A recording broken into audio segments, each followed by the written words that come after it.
Welcome to the Toolbox. In this section, we're going to take a good look at how to organize the concepts that we learned in the first chapter, Getting Started, and how they lay out on the guitar. One of the inherent challenges of the guitar, of course, is the number of different ways a scale can be fingered, or all of the different scale patterns. You can take the same collection of notes and play them, you know, in some cases a half a dozen to a dozen different ways on the guitar, depending on which strings you're using, which finger you start with, and so forth. So this chapter is devoted to really breaking down each of these ways of presenting a scale or a triad, or all of the material that you're going to need to use when you're comping or improvising a solo. So the first example that we're going to check out in the toolbox is this concept of horizontal thinking. Now, horizontal just means moving from left to right or right to left, or you can think of, in terms of pitch, up to your right or down to your left. One string at a time, so single string playing. Example 1 actually features a C major scale, but with this type of thinking, you're not thinking of a scale as having a beginning or an end per se. So for example, a lot of people, when they practice major scales, a lot of guitar players will start on the root, go up, and then maybe end on the root or another note, and then descend from there. So it becomes a physical pattern as opposed to a conceptual way of understanding a major scale. So I think it's maybe more to your advantage of thinking of a major scale as this never-ending pitch collection that doesn't have a beginning or an end. It's just a collection of notes. Because when you're improvising a solo, it doesn't matter where you are in the fretboard, you always want to be able to just kind of tap into that sound by tapping into those pitch collections, regardless of what finger is there or what string you happen to be on at the time. Because everything with improvisation is split-second thinking. So by looking at the fretboard in a lot of different ways in this section, in the toolbox in 3 different ways, you'll be able to really hone in on the possibilities that each of these scales and triads have. So example 1 features a horizontal major scale.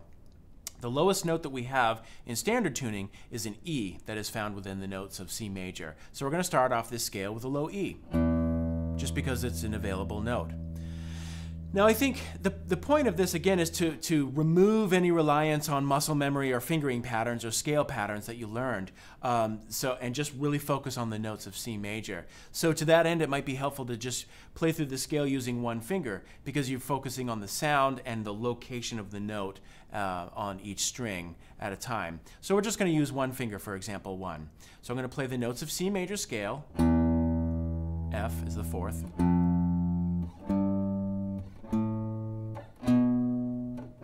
There's our home base, there's C. And then maybe back down.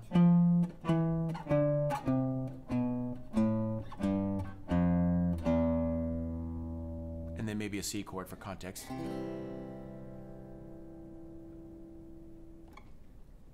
Example 2 features the exact same concept, but now we're playing triad arpeggios, so just 1, 3, and 5 on one string at a time. And again, you can do this with just one finger. The point being to just get the sound in your head, but even more importantly, where the notes are located and the patterns that emerge using this particular concept.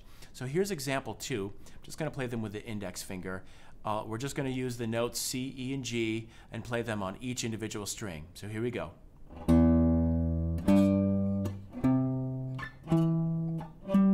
To the next string and maybe work down from there. Move to the D string. To the G string. B string. And then finally the high E string.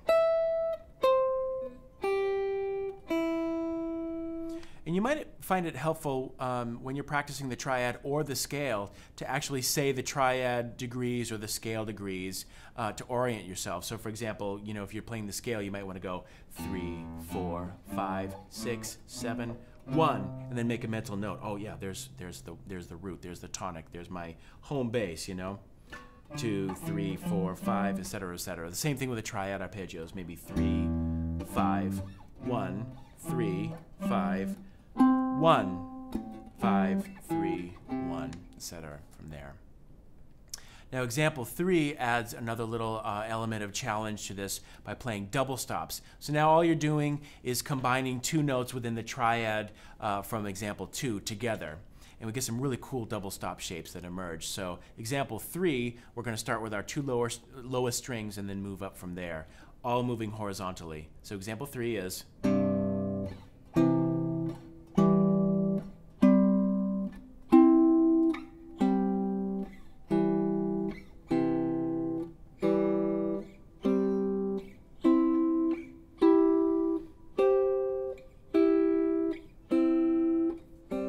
top two strings.